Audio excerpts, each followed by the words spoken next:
Hyderabad narcotic enforcement wing ने मंशियात के एक बैनुल-अक़वामी रैकेट को बेनकाब किया है और इस सिलसिले में 5 अफराद को गिरफ्तार किया गया है। कमिश्नर पुलिस सीवी आनंद के मुताबिक उनके कब्जे से 13 लाख रुपए मालियती मंशियात जब्त की गई। उन्होंने बताया कि इस रैकेट में अफ्रीकी बाशिंदे भी शामिल हैं, जो कि वीजे की मुद्दत के खत्म होने के बाद भी हिंदुस्तान में मुकीम थे।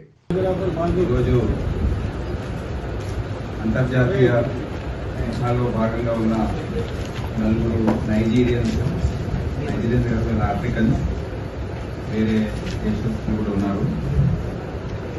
వాళ్ళ అరెస్ట్ మరియు ఈ మాదక ద్రవ్యాలు సరఫరా మరియు పెడ్లింగ్ చేసేవారు వీళ్ళు. అదే కాకుండా వీరితో సహా 5 ఆఫ్రికన్ దేశస్తుల్ని ఈరోజు డిపోర్టేషన్ చేయబోతున్నాం. ఈ 4 కాకుండా ఇంకా 5 మేము తిరిగి వారి దేశానికి ప్రత్యేకమైన ప్రక్రియ ఏదైతే ఉందో అది అడాప్ట్ చేసుకొని గత 2 నెలల నుండి అది అడాప్ట్ చేసుకుని వారిని పంపారు. ముందు ఈ ముఠాల గురించి వివరాలు తెలియజేస్తాను. కోకేన్ అనే మాదక ద్రవ్యం ఏదైతే ఉందో దాని సరఫరా మరియు ఇక్కడ సప్లై డిస్ట్రిబ్యూషన్ ఇదంతా కూడా ఢిల్లీ కేంద్రంగా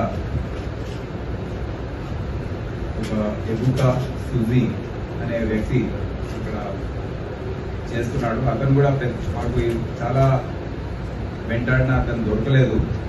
కానీ మీకు ఈ మధ్య ఎయిర్పోర్ట్స్ లో ఏదైతే పెద్ద సీజర్స్ అవుతున్నాయో కొన్ని మనకు దొరుకుతున్న ఎయిర్పోర్ట్స్ డిఆర్ఐ వాళ్ళు పట్టుకోవడం, ఢిల్లీ ఎయిర్పోర్ట్, బెంగళూరు, హైదరాబాద్ ఎయిర్పోర్ట్స్ లో పట్టుకోవడం జరిగింది. పెద్ద క్వాంటిటీస్ దొరికాయి, హెరోయిన్ కానివ్వండి, కోకేన్. అయితే దేశంలో వచ్చే మాదక ద్రవ్యాలు దానికి తగిన కనెక్షన్ ఏదైతే ఉందో ఇక్కడ ఫస్ట్ స్టేజ్లో ఇక్కడికి వచ్చిన తర్వాత ఎవరు దాన్ని రిసీవ్ చేసుకుంటున్నారు, దాని తర్వాత ఎవరు సరఫరా చేస్తున్నారు అనే అంశం పైన మేము పోయినసారి మీకు చెప్పాము. ఈ గ్యాప్ ఏదైతే ఉందో దాన్ని ఫిల్అప్ చేయాలని ఆ వేటలోనే మేము ఢిల్లీ వరకు వెళ్ళి దాని కోసం చాలా ప్రయత్నించాం. కానీ ఇతను కూడా అటువంటి గ్యాంగ్ లో ఒక భాగం ఇతనికి ఉందని మేము అనుకుంటున్నాము. అయినా we will continue the search. ఇక్కడ ప్రతి నగరంలో వీరికి ఒక నెట్వర్క్ లాగా ఉంది.